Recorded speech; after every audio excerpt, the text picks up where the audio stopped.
तापस वेश विदेश उदासी, तापस वेश विशेष उदासी। 14 बरिस राम बनवासी, तापस वेश विशेष उदासी। 14 बरिस राम बनवासी। सुनहु प्राण प्रिय भागवत जी का, सुनहु प्राण प्रिय भागवत जी का।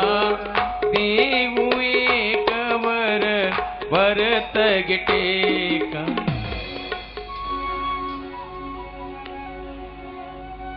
मत करना बिल्कुल।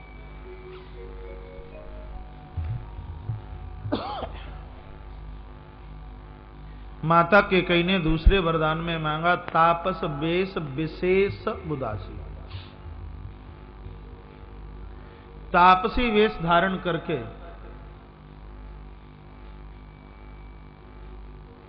विवेक, टेलीविजन की आवाज बंद कर।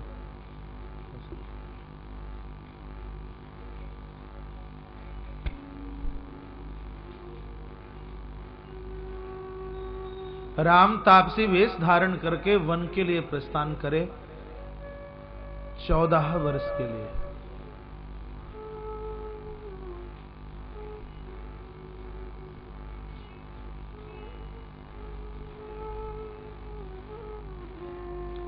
मंथरा ने ये एक भी बार नहीं कहा कि राम के लिए 14 वर्ष का वनवास मांगना।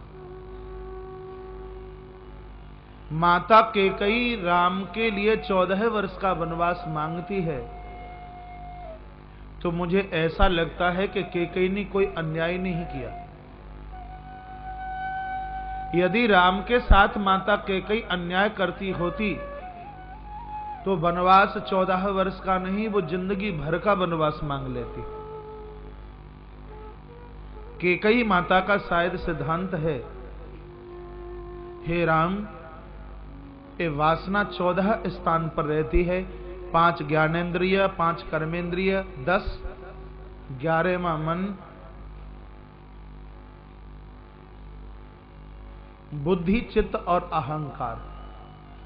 14 स्थान से जब तक वासना को न जीता जाए तब तक राजा अयोध्या की गद्दी का मालिक नहीं हो सकता। 14 वर्ष के लिए प्रभु राम के लिए वनवास मांगा और वो भी उदासीन बन करके। उदासीन का मायना है कि जब तक 14 वर्ष पूरे न हो जाएं तब तक राम किसी गांव में, नगर में भी प्रवेश ना करे। एक संत ने तो कहा कि नहीं, बात ऐसी नहीं है। उदासीन वेश राम का इसलिए मांगा कि राम की छवि को देख करके ही लोग खिंचते हुए राम के पास आते हैं। और यदि कहीं राम किसी गांव से निकले तो गांव के लोग दौड़ करके आएंगे और कहेंगे कि प्रभु राघव, आप चिंता ना कीजिए, जिस कैकेयी ने तुम्हारे साथ इतना बड़ा अन्याय किया है, हम सब के सब गांववासी उस भरत के ऊपर चढ़ाई जा करके चढ़ाएंगे। मेरे पुत्र भरत को कोई खतरा ना होवे। एक संत ने कहा, मेरे भरत पुत्र को कोई खतरा ना होवे, इसलिए ऐसा वरदान मांगू कि राम की पाबंदी लगे कि किसी गांव में ही ना जाए। इसलिए तापस वेश विशेष उदासी। 14 वर्ष का वनवास महाराज तो अभी तक भी नहीं समझ पाए। महाराज ने सोचा कि शायद ये कह रही होगी कि कुछ दिनों के लिए राम गुरुकुल में पढ़ने के लिए फिर से चले जाए, कुछ गुरुजी को सीखने के लिए चले जाए। पुनः कैकेयी ने कहा, महाराज, मैंने आपसे दूसरा वरदान मांगा और तुम कुछ बोलते नहीं। दशरथ महाराज बोले, कैकेयी, अभी तूने वरदान मांगा कहां है? पहला वरदान तो मैंने सुना, भरत के लिए राज तिलक, लेकिन दूसरा वरदान तो मैंने, तू हाथ जोड़े खड़ी है, इतना सुना, दूसरा वरदान तूने मांगा कहां? इतना कहा होगा महाराज ने कि कैकेयी की भ्रुकुटी चढ़ गई और कैकेयी ने कहा, महाराज, तुमने मेरे साथ बहुत बड़ा छल किया है, तुमने मेरे साथ बहुत बड़ा कपट किया है। मेरी बहन मंथरा ने मुझसे सच कहा, मैं तुम्हारी इन हकीकतों को मैं आज तक नहीं समझ पाई। ध्यान से सुनना मेरी इस बात को। कल प्रातः होते ही राम बनवासी वेश धारण करके वन के लिए नहीं गया तो मेरा मरण होगा और राजा तुमको अपयश का टीका लगेगा, तुमको अपयश मिलेगा। नहीं तो मेरे इस दूसरे वरदान को पूरा कीजिए। एक क्षण के लिए महाराज दशरथ कैकेयी के मुंह की तरफ देखते रह गए और पुनः पूछा, कैकेयी तुम बोल क्या रही हो? कहा, महाराज हंसी करने की, मजाक करने की तो मेरी शुरू से कभी आदत नहीं रही। कैकेयी माता ने महाराज दशरथ को जिंदगी पर्यंत कभी हंसी नहीं की, कभी मजाक नहीं की और कभी ऐसी कोई बात नहीं करी।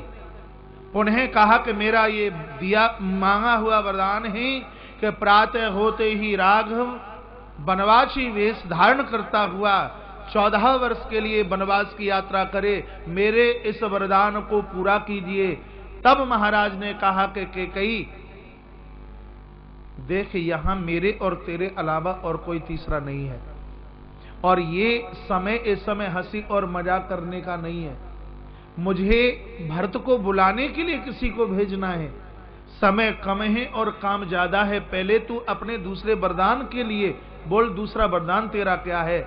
भ्रकुटी चढ़ी है कैकेयी की और कैकेयी ने कहा, राजन मेरे विवाह को इतने वर्ष निकल गए लेकिन तुम्हें मैं आज समझ पाई हूं, आज मैं समझ पाई हूं कि भरत तुम्हारा पुत्र नहीं है, तुम्हारा बेटा तो सिर्फ राघव है। मैं क्या कोई बाजार से खरीद करके लाई गई हूं? क्या मेरे पुत्र भरत को बाजारू वस्तु के रूप में तुमने समझ रखा है? ए राजन, मैं आज समझ पाई हूं और रघुकुल के लोग बोलते ज्यादा हैं और करते कम हैं। वैसे तो बाजा बजाते हुए आए थे कि रघुकुल की आन बान और शान है, जो कहते हैं वो करते हैं, लेकिन अब मैं तुम्हें ये पूछना चाहती हूं कि मेरे वरदान को तुम पूरा क्यों नहीं करते? एक क्षण के लिए महाराज संकोच में पड़ गए और पुनः कैकेयी को कहा, कैकेयी मैं तुझे ये पूछना चाहता हूं, किसी दुश्मन ने भी कभी राम की बुराई न की हो और उस राम के लिए तू वनवास मांगती है, क्या तेरी ये बनावटी भाषा थी? सदैव तू मुझे ये बोला करती थी कि हे विधाता ब्रह्मा, द्वारा से धरती पर तू मुझे स्त्री बनाए तो मेरे घर में राम जैसा पुत्र और जानकी जैसी वधू चल करके आए। कभी भी कौशल्या ने तुझे अपने आप से अलग नहीं समझा। कैकेयी मैं तुझे ये पूछना चाहता हूं कि आज तुझे हो क्या गया? तू तो राम को इतना स्नेह करती, इतना प्रेम करती, मैं तुझे पूछना चाहता हूं कि तुझे हो क्या गया? और महाराज जैसे ही हाथ जोड़कर कैकेयी के सामने चल करके आए हैं, कैकेयी ने महाराज को इतनी जोर से धक्का दिया कि महाराज का मस्तिष्क सामने के खम्भे में जाकर के टकराया, मस्तिष्क बीच में से फट गया, रुधिर की धार टपकने लगी। पुनः महाराज कैकेयी के सामने चल करके आए हैं और अपनी पगड़ी उतारकर कैकेयी के चरणों में रख दी और कहा, कैकेयी तू राम के लिए वनवास नहीं मांग रही, तू मेरे प्राणों को मांग रही है। और ध्यान रखना, यदि राम का वनवास हुआ तो कोई भी तेरा नाम लेने के लिए तैयार नहीं होगा। मेरा पुत्र कभी भी मेरी बात से अलग नहीं हो सकता, लेकिन जब मैं राम को ये कहूंगा कि पुत्र तुझे 14 वर्ष के लिए वनवास के लिए जाना है, तो क्या उसकी मां कौशल्या दौड़ती दौड़ती नहीं आएगी रोती रोती? क्या वो मुझे एक भी बार आकर के ये नहीं पूछेगी कि राजन एक बार तो मुझे ये तो बता दीजिए कि मेरे पुत्र का दोष क्या है, मेरे पुत्र राम ने गलती क्या की है, उसकी वजह से मेरे पुत्र को 14 वर्ष के लिए वनवास के लिए भेजा जा रहा है। यदि कौशल्या ने मुझे रो रो करके ये पूछ लिया तो मैं इसका जवाब नहीं दे पाऊंगा। हे विधाता, न जाने मुझसे ऐसा कौन सा अपराध हुआ जिस कैकेयी को मैं अपनी पत्नी समझ रहा था, मुझे नहीं पता था कि कैकेयी के रूप में साक्षात काल ने मेरे घर में आकर के अपना स्थान जमा लिया है। और पुनः अपना मस्तिष्क कैकेयी के चरणों में महाराज ने रखा है। इतनी जोर से धक्का दिया महाराज को, सामने की खिड़की से जाकर के मस्तिष्क टकराया। पूरी पूरी रात्रि महाराज दशरथ फूट फूट करके रोने लगे।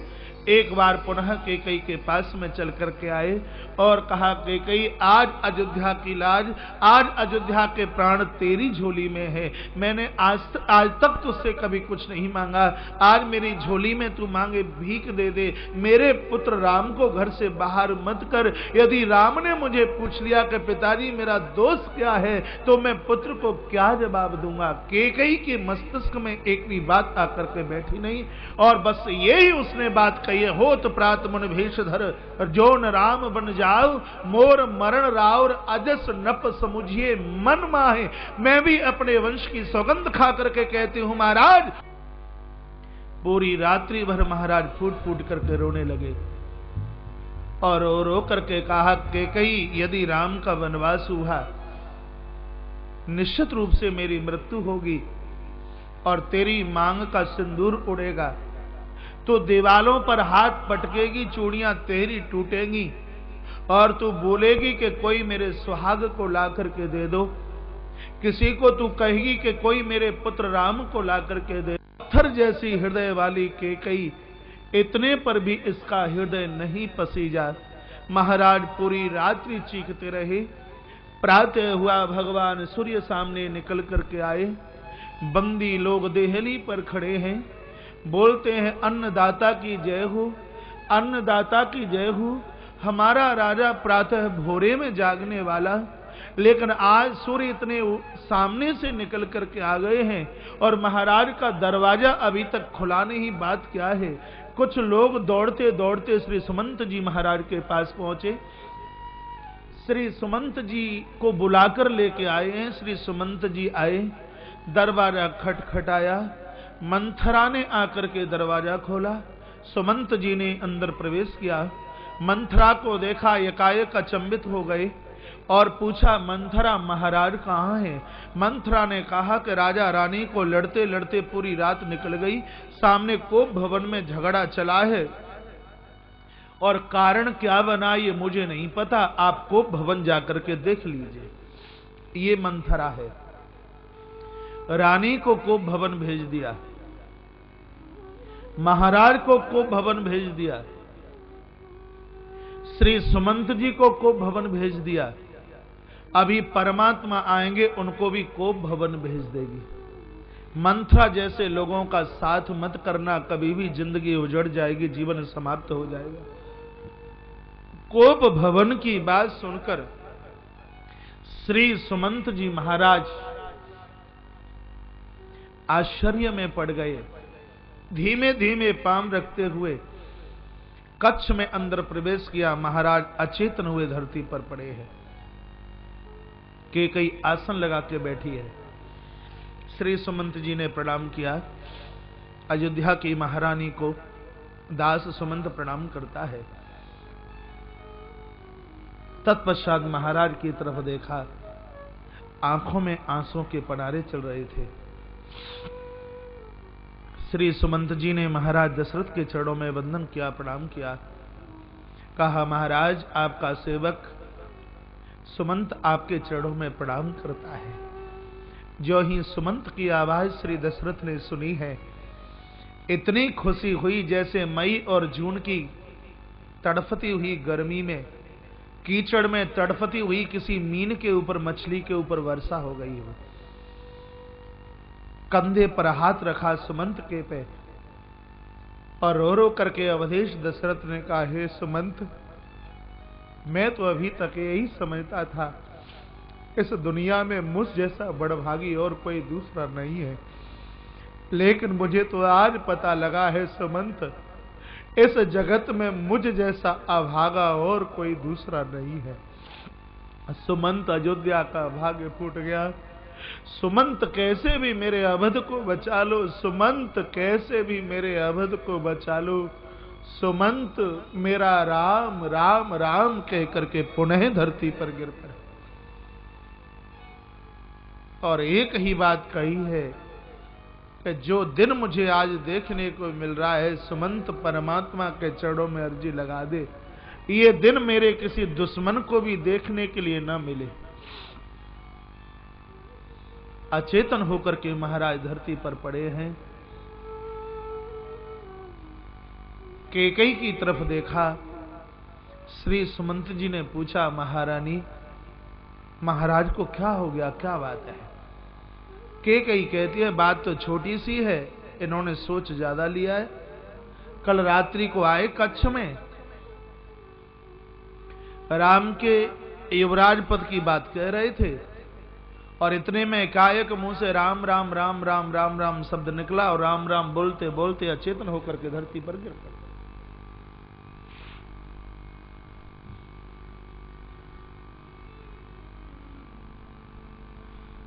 मुझे तो ऐसा लगता है कि शायद ये पुत्र राम को कुछ बोलना चाहते हैं,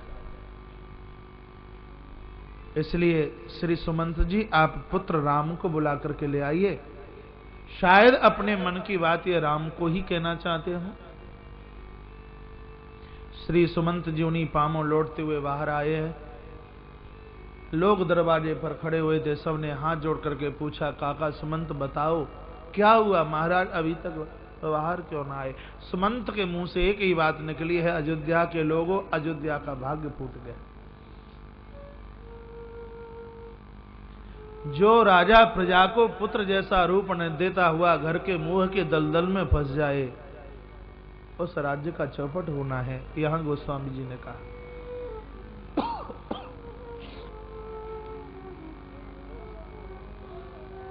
श्री सुमंत जी महाराज दौड़ते दौड़ते दौड़ते दौड़ते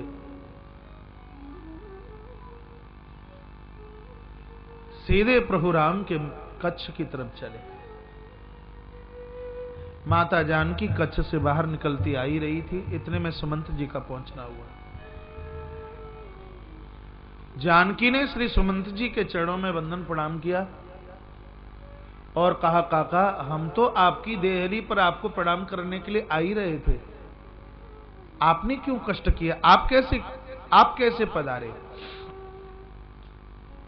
श्री सुमंत की आंख में आंसू थे, बोलना चाहते हैं, बोल नहीं पा रहे। पूछा, बेटी राम कहाँ है? कहा, प्रभु अभी शंकर जी के अभिषेक में बैठे हुए हैं, बोलिए क्या बात है? कहा, बेटी एक बार राघव को सूचना दे दो, सुमंत मिलने के लिए आए। सुमंत जैसा सचिव नहीं हुआ। जानकी ने सुमंत जी को बैठने के लिए स्थान दिया और कहा, चिंता ना कीजिए, मैं अभी बुला के लाती हूं प्रभु को। जानकी दौड़ी है, भगवान अभिषेक कर रहे थे। इतने में जानकी पहुंची और माता भगवती जानकी ने कहा, देहली पर काका सुमंत आए हैं और बड़े अधीर से लग रहे हैं, बड़े बेचैन से लग रहे हैं। प्रभु जिस पोशाक को पहने हुए थे, भगवान उन्हीं वस्त्रों में दौड़ के आए। लगता है भगवान को पता था कि इन्हीं वस्त्रों के साथ में मुझे अयोध्या छोड़कर वन के लिए जाना है। दौड़ करके आए हैं, श्री सुमंत जी के चरणों में वंदन प्रणाम किया। सुमंत ने उठाकर राम को कंठ से लगाया, आंखें भरी हुई थी सुमंत जी की। राम ने पूछा, काका किसी ने आपको कुछ कह दिया, क्या बात है, आप रो क्यों रहे? श्री सुमंत कहते हैं, बेटा राम, मैं बूढ़ा हो गया अयोध्या की नौकरी करते करते। महाराज को मैंने अपने पिता से ज्यादा दर्जा दिया। मेरी जिंदगी निकल गई इन चरणों की सेवा करते करते। मैंने अपने अन्नदाता से बढ़कर के अपने जीवन में राम किसी को नहीं समझा। महाराज का सेवक, महाराज का सारथी, महाराज का सचिव बनकर मैंने अपने जीवन का निर्वाह किया। लेकिन पुत्र राम, आज से पहले मैंने अपने महाराज को ऐसे कभी दुखी नहीं देखा, मैंने पहले ऐसे कभी रोते नहीं देखा। बेटा राम, मुझे लगता है कि महाराज की अब जिंदगी ज्यादा नहीं है। राघव मेरे प्राणों को ले लो, मेरे महाराज को बचा लो, मेरे अन्नदाता को बचा लो। इतना शब्द सुना है कि प्रभु राम उल्हाने पांवों दौड़ लगा रहे हैं, पांवों में कुछ भी नहीं है। राजमार्ग पर दौड़ते दौड़ते मेरे प्रभु चले हैं। लोग देख रहे थे, सब भीड़ पीछे लगली। सबको लगा कि हो क्या गया। इतने में तो भगवान गोस्वामी जी कहते हैं, मैंने प्रभु को उठते देखा और मां कैकेयी के महलों तक कब पहुंच गए मैं देख नहीं पाया। अंदर प्रवेश किया, मंथरा आंगन में बैठी थी। इससे पूर्व इस ढंग से भगवान ने मंथरा को कैकेयी माता के आंगन में नहीं देखा। ये आज राज रानी की तरह बैठी है। प्रभु राम ने पूछा, मेरी मां कहां है? राम की बड़ी प्रीति है माता कैकेयी के चरणों में। मां कौसल्या से ज्यादा प्रभु राम ने मां कैकेयी को समझा। कहा, मेरी मां कहां है? मंथरा कहती है, राजा रानी दोनों पूरी रात झगड़ा करते रहे सामने को भवन में, तुम भी चले जाइए। ये विकृति, ये कुसंगति ईश्वर को भी विकृति के भवन में भेज देती है। मंथरा की वजह से अवध का कितना बड़ा चौपट हुआ है। जितनी बार मेरे मुंह से मंथरा शब्द निकले उसको दोष से जोड़ते रहना। ये दोष जिंदगी में ठीक से रहने नहीं देते। इन दोषों के पास उजाड़ने के अलावा और कुछ भी नहीं है। भगवान राम ने कोप भवन में प्रवेश किया। पिताजी रो रो करके मस्तिष्क पटक रहे थे। कैकेयी के चेहरे पर कोई मलिनता नहीं थी। भगवान राम पहुंचे हैं, मां को प्रणाम किया है और कहा है, माता ये पिताजी रो क्यों रहे हैं? मुझे आने में देर हो गई है, क्या क्या बात है? मुझसे बोलते क्यों नहीं? मुझे बात क्यों नहीं कर रहे? क्या मैं देरी से आया हूं इसलिए? माता कैकेयी ने कहा, बेटा राघव ये पता तो मुझे भी नहीं है। एक बार तुम खुद पूछ लिए अपने पिताजी को। राम जी ने अपने पिता के चरणों में मस्तिष्क रखकर प्रणाम किया। कहा, पिताजी आपका पुत्र आपके चरणों में प्रणाम करता है। महाराज दशरथ ने राम को कंठ से लगाया और कहा, बेटा तुझे रघुवंश की सौगंध है, आज मैं जो भी कहूं सुनते रहना, मेरी एक भी बात मानना मत। राम जी बोले, पिताजी बोलो क्या हो गया, बात क्या है? इतना ही बोल पाए हैं महाराज दशरथ। कहा, राघव बेटा इस दुनिया में अब आगे कभी तुझ जैसा पुत्र नहीं हो। ऊपर आकाश रहे नीचे रहे धरती, राम जैसा पुत्र नहीं। न जाने मेरा कौन सा पुण्य था, मैंने राम जैसे पुत्र को देखा। लेकिन बेटा ये मेरा पता नहीं कौन सा दुर्भाग्य है कि आज मेरे इस वाणी से बस इतना कहा है, अचेतन होकर महाराज मूर्छित होकर धरती पर गिर गए। आगे कुछ बोल ही नहीं सके। राम जी पुनः कैकेयी के पास आए हैं और कहा है, माता बात क्या है? पिताजी बोल क्यों नहीं पा रहे? पूरी बात बताइए। कह दिया कि ऐसी ऐसी बात थी, रात को आए थे, परी न राजे नींदन से हे तो जान जगदीश, राम राम रटे भोर किए, कहे न मरम मईस। मुझे भी कुछ नहीं, गिर पड़े। का कोई न कोई कारण तो होगा। का कारण कुछ भी नहीं, मेरे दो वरदान थे इनके पास, मैंने अपने दोनों वरदान मांग लिए।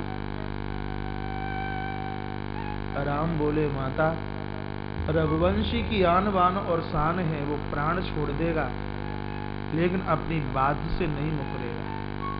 मैं जानता हूं इस बात को। माता मैं पूछना चाहता हूं, ऐसे वो दो कौन से वरदान तुमने मांगे हैं जिनको देने में मेरे पिता असमर्थ हैं, जो इंद्र नहीं दे सकता? राम रो रो के कहते हैं, जो इंद्र नहीं दे सकता मेरे पिता दशरथ दे सकते हैं, और वरुण नहीं दे सकता वो मेरे पिता दशरथ दे सकते हैं, जो प्रकृति भी नहीं दे सकती वो मेरे पिता दे सकते हैं। ऐसा तुमने मांग क्या लिया जिसको देने में मेरा पिता समर्थ है।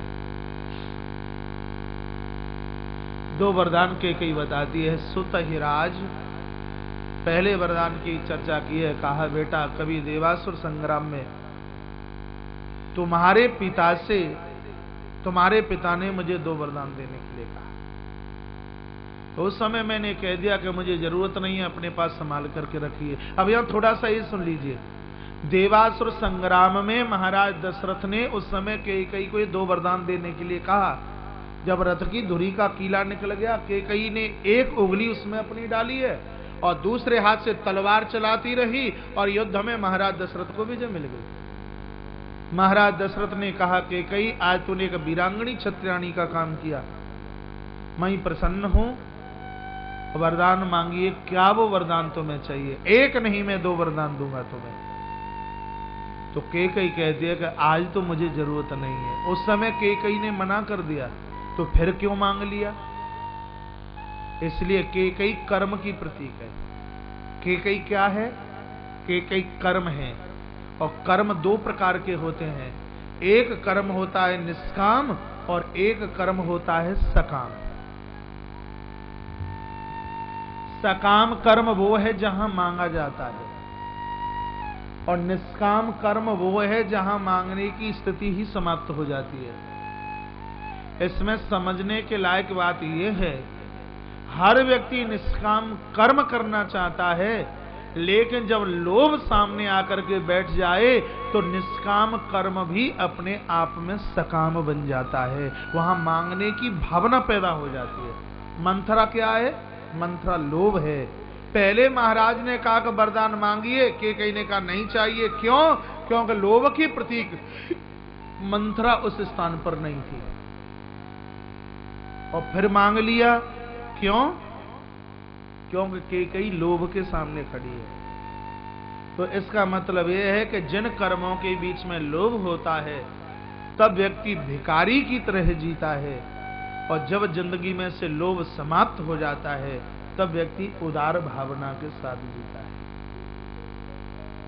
मंथरा लोभ की प्रतीक है। लोभ सामने चल के आया, कैकेयी ने आज मांगने की याचना कर ली। राम जी को कहा कि मैंने तुम्हारे पिता से तुम्हारे अनुज भरत के लिए गद्दी मांगी। भगवान राम को बहुत प्रसन्नता हुई, आंखें गीली हो गई राम की, और माता कैकेयी के चरण पकड़ लिए और कहा मां मेरे हृदय की भावना तो तू समझ पाई है। इस राम से भाग्यशाली कौन है जो छोटे भाई को गद्दी पर देखकर अपने हाथों से आरती उतारेगा। अपने भरत को लाड करूंगा, दुलार करूंगा, मेरे सामने मेरा छोटा भाई गद्दी पर बैठे, ये राम के लिए बहुत बड़े सौभाग्य की बात होगी। ये आज का भाई नहीं था, ये राम का चरित्र पड़ी। कितनी प्रसन्नता हुई। कहा मां तुमने बहुत अच्छा किया, लेकिन मां मुझे खुशी होगी तुम्हारा दूसरा वरदान क्या है? सोता ही राज, दूसरा वरदान है राम ही बनवासु। राघव दूसरे वरदान में मैंने तुम्हारे लिए 14 वर्ष का वनवास मांगा। इतना माता कैकेयी ने कहा है और भगवान राम फूट फूट कर रोने लगे। गोस्वामी जी को किसी ने पूछा क्या राम इसलिए रो रहे थे, घर छोड़ के जाना पड़ रहा था इसलिए? कहा नहीं नहीं। तो प्रभु राम क्यों रोए? भगवान